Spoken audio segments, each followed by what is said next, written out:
So it's your first time going to Cancun and you're probably feeling a little nervous. Well, don't stress because in this video, I'm going to give you everything you need to know to have the safest and most stress-free trip possible. So let's get right into it. I've been to Cancun over 25 times. Honestly, I've lost count at this point. And unfortunately, I've learned a lot the hard way. Yes, I've even gotten scammed, which is exactly why I started making these videos. And since my last first timers video, a lot has changed, and I've even changed my mind on a few things. And the truth is, even experienced travelers like myself are still getting scammed. One of the questions I still get all the time is Cancun dangerous? And my answer is still a resounding no. I've been to Cancun over 25 times, and I can tell you from personal experience, it's not what the media makes it out to be. I know your mom, your friends, or family, whoever, might be worried about Mexico because of the headlines, but don't believe the hype. Cancun is one of the most popular international destinations in the world for a reason, and it's very tourist friendly. Almost too tourist friendly, and that's actually something seasoned travelers complain about Cancun. But that's exactly why I think it's one of the best first-time international destinations. Now, of course, there's always risks anytime that you travel, but in this video, you're going to get some really important tips to help you mitigate those risks. One thing to note is Cancun makes a strong effort to help tourists feel safe because they know it's an issue. So you'll notice a visible police presence on the beaches and in the streets. And for some visitors, that might feel a little unsettling at first, but it's actually there to help you feel more at ease so you can enjoy your trip. Number two, let's talk about the best places to stay in Cancun. And if safety is your number one concern, then an all-inclusive resort is definitely your best option, especially if this is your first time going. Now, the hard part is choosing the right all-inclusive because Cancun has hundreds of them and the process can feel really overwhelming. So to help you with that, I've created some downloadable planners that you can find on my website, including a Cancun for First-Timers guide. And I will make these links very easy to find in the description. But the biggest tip I can give you here is don't rely only on TripAdvisor reviews. I learned that the hard way. Just because a resort has a 4.5 star rating doesn't mean it's truly a great experience. You have to dig deeper. You need to read through those reviews, watch YouTube videos, ask for referrals, or even consider working with a travel agent. Now, another great place to look for referrals are Facebook groups. And yes, I do have one of these as well. They can be great for getting real-time feedback and recommendations from people who've just been to the resort. But just like with reviews, you have to take it all with a grain of salt because everyone experiences resorts differently. Now, what's the best all-inclusive resort? This is the question that I get almost every single day, and it just depends on so many different factors. Number one is how much are you willing to spend and what it is that you're looking for. So this is why I do recommend working with the travel agent, especially if it's your first time. And believe it or not, I am not one, but I do work closely with Travelingos, and my son is actually a travel agent there. So if you do want help choosing the right resort, I will put all of the info and how to reach us in the description below. Now, of course, there's also Airbnbs and non-all-inclusive options in Cancun. But for first-time visitors, especially if safety is one of your concerns, I still recommend starting with the all-inclusive. It also just takes a lot of guesswork out of your trip. So now that we've talked about the best places to stay, it's important to know exactly where you're staying because a lot of people say they're going to Cancun, but they're actually staying outside of it. Cancun is made up of several different regions and each one offers a totally different experience, and they also have very different beach conditions. So some regions like the hotel zone are really busy and lined with resorts. Now the beaches here have that iconic turquoise water, but the surf can be a little rough, especially on the eastern side. But it's really convenient for nightlife, restaurants, and excursions, and it's one of the most popular areas for first-timers.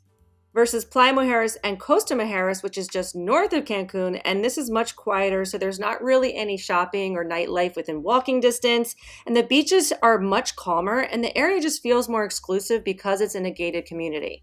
And then south of Cancun is the Riviera Maya, which a lot of people refer to loosely, but this is a huge region that stretches from Puerto Morelos almost all the way to Tulum. And this area includes Playa del Carmen, which again has a completely different vibe from the hotel zone because even though you can walk a lot of places to shopping and dining and nightlife, the beaches are completely different. And then there's the islands of Isla Mujeres and Cozumel. Both require taking a ferry to get to. So if you are planning on staying on either of these islands, just just know it adds a whole other layer of logistics to your trip. But I think the biggest difference between all of these areas really comes down to the beaches. And something a lot of first-timers don't realize, and honestly, I didn't know this either, is that the beaches in Cancun can vary a lot, especially when it comes to seaweed and swimmability. Some areas can get a ton of seaweed depending on the time of year or even the specific resort. And in certain spots, the water can be too rough to safely swim. Now, most resorts do a great job trying to clean it up, but sometimes it's just a losing battle, which is why the timing of your trip can make a huge difference.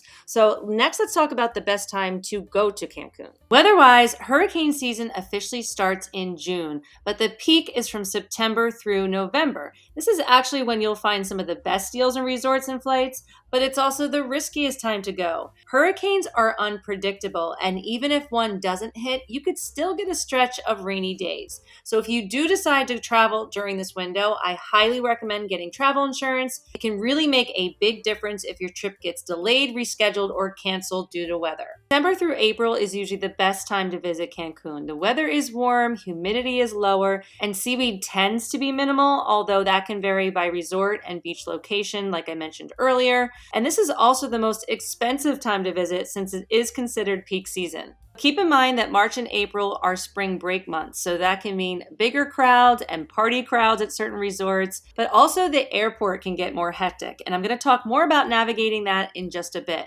Now, May through August can still bring beautiful weather, but it's a lot hotter and more humid. And this is typically when the seaweed or sargassum becomes more of an issue. In fact, I was just in Cancun in May, and I was surprised to see sargassum already affecting beaches that don't normally get hit this early. So if you are traveling during this time and you are a beach person, just know that this could have a huge impact on the beach conditions. One thing to keep in mind, Cancun has a tropical climate, so rain can happen any time of the year, even during the dry season. So a big tip I always give is do not obsess over the weather app. I've seen it show rain every single day, and then it ends up being sunny most of the time. And most rain showers are quick and pass within minutes. And honestly, Cancun has plenty to offer, rain or shine. And speaking of Cancun having so much to do, rain or shine, the next thing I want to talk about is excursions. And I definitely recommend taking at least one guided tour or excursion, especially if it's your first time in Cancun. And I know a lot of people, including your mom, will tell you not to leave the resort. But guided, organized excursions through reputable companies are actually a great way to safely experience the amazing culture, history, and natural beauty that Cancun has to offer. And I personally have taken so many great excursions that I've actually created my own Cancun excursion shop through Viator. So it's a curated list of some of the most popular and highly rated tours,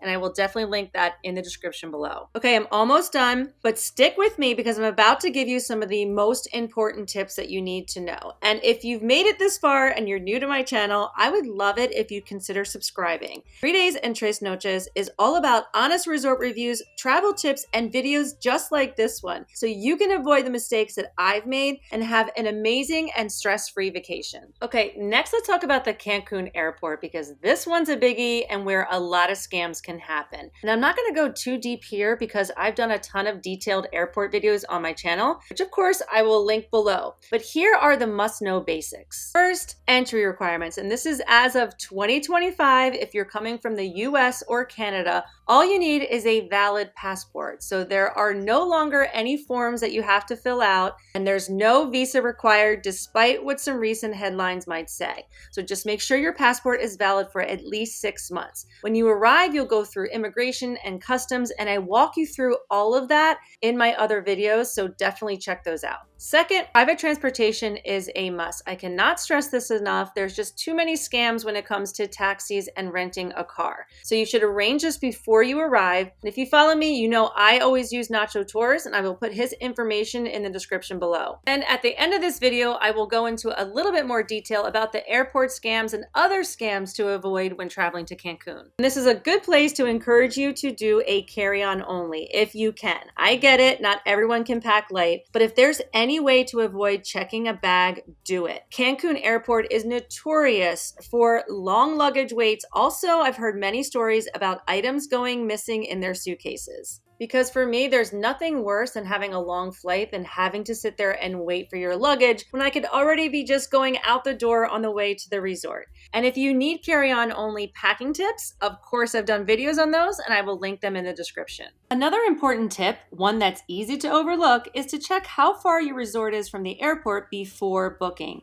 That travel time cuts into your vacation and it can add stress, especially on departure day. I once stayed at a resort nearly 2 hours away, and between the long drive and traffic, I had to get picked up extra early, and a quick distance check before you book can really save you a lot of hassle. Another big thing that has changed since my last First Timers video is there's now a state tourist tax called the Visitax, and it's not included in your airfare, which is why it catches a lot of travelers off guard. You pay it separately on the official website for about 15 to 17 US dollars, although the site itself lists it in Mexican pesos. But be aware, there are a lot of scam sites charging even more. What makes it even more confusing is that sometimes they enforce it at the airport and sometimes they don't. And when they do, it's often by a very aggressive group of people who work on commission for each person they get to pay. So it's no wonder people think this tax is a scam. And honestly, this is one of the things people hate about going to Cancun. And I do wish it was handled better. That being said, I've done a lot of research and it is a legitimate mandatory state tax. And I've made several detailed videos on it, which I will link here. And I'm not telling you to pay it or not pay it. I personally just pay it online before I go to avoid any hassles because it's really not that much money, but it's something you should know about because people get completely caught off guard at the airport when they are enforcing it. Almost done. I still need to go over some of the most common scams and give you a few more really important tips. You don't need to speak Spanish to visit Cancun, and that's actually one of the reasons so many travelers love coming here, because most resort staff are required to speak English, so getting around is pretty easy. That being said, learning a few key Spanish phrases can be really fun, and it does show respect for the local culture. Plus, I'll link some beginner Spanish videos and descriptions that I made so you can pick up a few basics before your trip. Now, another big question I always get is about tipping. And tipping is always a hot topic at all-inclusive resorts because it's not mandatory, but it's definitely part of the Cancun culture. And many resort employees rely on it because their base pay is so low. The bigger questions are always how much to tip and whether to use dollars or pesos. I used to say dollars were fine, but this is an area that I changed my mind on. Pesos are just easier for staff since they don't have to exchange them. And I feel like I spend way less when I use pesos. Also, the new iPhone even has a built-in currency converter in the calculator, so conversions are a breeze. Now, where to get your pesos, opinions are all over the place. I've converted at the resort, but the rates were really high. You can actually order pesos from your local bank before you go, which I think is the easiest. And I would skip the airport exchange. It's usually one of the worst rates. Now, locals say the best rate is at the bank in Mexico once you arrive, but that means making a stop, and private transfers usually charge for that. So for me, the local bank at home is the way to go, but if you've got a better tip, please let me know in the comments. Now, as for how much, a little goes a long way. And I know this is an area of frustration, especially for people that come from a country where tipping is not part of the culture, but anything is appreciated. And I do have a full tipping guide on my channel, which again, I will link in the description. Okay, the next tip, and this might be the mom in me talking, but it is about overindulging because it can absolutely ruin your trip. And I'm not just talking about food and drinks, but also the sun. Listen, I know you're on vacation, it's tempting, you're at an all-inclusive, but I've seen so many trips get ruined from overeating, drinking too much, or getting burned so badly you can't enjoy the rest of your stay. And in fact, when you see headlines about tourists getting into trouble in Cancun, it's very often alcohol or drug related. So be smart, be aware, and use common sense. Pace yourself with food and drink, stay hydrated, and be careful with the sun because even on cloudy days, it's strong. Okay, let's talk about the top 3 scams to avoid in Cancun. Now, I do have full videos breaking down all the scams in detail, which are linked in the description, but these are the big ones. One is the taxi scam. Now, this can happen at the airport or even off the resort. And here's how it works. You agree on a price, you take the ride, and then when you get there, they suddenly double or triple it. And they will have a million excuses, and you'll often feel pressured to just pay it so you can move on with your trip. Now, to avoid it, don't grab a taxi at the airport. Book private transportation ahead of time. And if you do take a taxi outside the airport, confirm the price before you get in. And I personally like to record it on my phone so there's proof we agreed on the amount. Number two is the timeshare scam. Now, this can happen again both at the airport and the resort. At the airport, there's an area nicknamed the Shark Tank where people will approach you, lure you to their desk, and offer high value freebies like spa treatments, excursions, or fancy dinners in exchange for attending a timeshare presentation.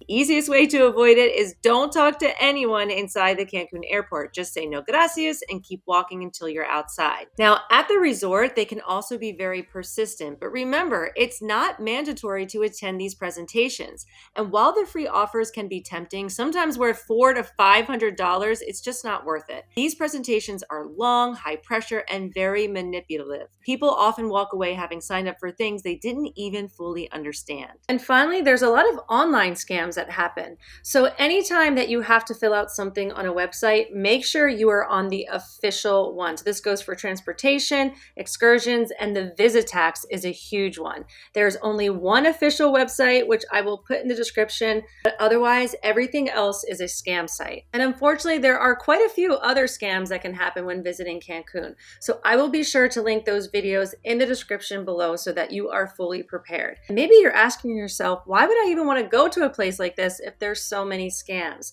And honestly, any highly visited tourist city is going to have a lot of scams. It's just the nature of it, and unfortunately, that's part of traveling. But one of the trade-offs is that it's one of the most affordable destinations to go to, and that's one of the reasons why I keep going back, because the cost of a 2 or 3 night stay, let's say in Florida, is so crazy that I could actually go to Cancun probably 2 or 3 times. So that wraps up this updated Cancun for First Timers video. I hope you found it helpful. If you did, please like and subscribe. I also love hearing from you in the comment section if you have any questions or want to share your Cancun experiences. I've also put together a Cancun First Timers digital guide that you can download for a very low cost. It does help support this channel and keep it going. Plus, it's packed with extra tips and resources to make your trip smooth, fun, and stress-free.